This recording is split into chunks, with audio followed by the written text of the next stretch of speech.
if we have the M1 in the MacBook Air, MacBook Pro, and we have the M1 in the iMac, and now the iPad, where else will we have the M1? Are you saying that we might have the M1 in the new iPhones? Is that what you're implying? That is what. Look, they can put that thing in anything, man. At this point, they can put it in sliced bread in a toaster. The M1 powered toaster from Apple. I don't know. Think about it. Could it be? Because I mean, I don't know. I just think an iPhone doesn't need an M1. Okay, so now with the iPad, I can still see the justification, especially with the XDR display, right? Because there are users who are using it to its full potential with Photoshop and things like that. You can't do that on an iPhone. Okay, so like for me personally, with the way my mind's computing it, is that it would be pointless on an iPhone because a lot of what the M1 can do is just not going to be utilized at all on an iPhone because it's a phone. So hear me out, and this is why I think it's changing. So one of the things they've always mentioned with the M1, they stressed again today, is called system on a chip. They showed the graphic where normally on any it's a laptop or a PC or Mac or PC, doesn't matter. You have a processor here, you have a GPU here on one side, then you got memory on the other side. Now all that is on the chip itself.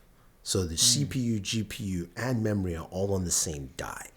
Now, I think they're going to carry system on the chip to the iPhone as well. But I think instead of us running a proper M1, like we see, we might run a downclock version of the M1. Like, cut it down to 4 cores. It's still more powerful than last year's chipset anyway.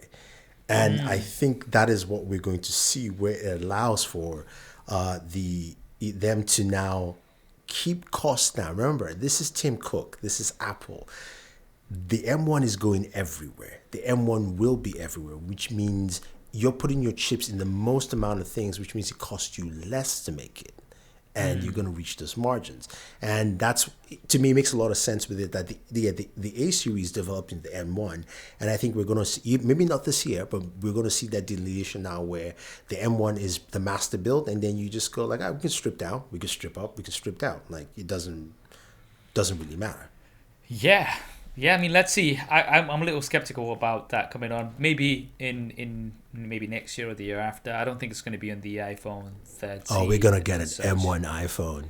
Or it might just be called M 0.5. You heard it here first. By the way, we're just completely speculating. This is not based on any evidential information whatsoever. So just take it with a grain. You know, the saying is take it with a grain of salt, right? No, take this with a whole bucket of salt, because it's just completely made up stuff that we're just saying as we're going along. Okay.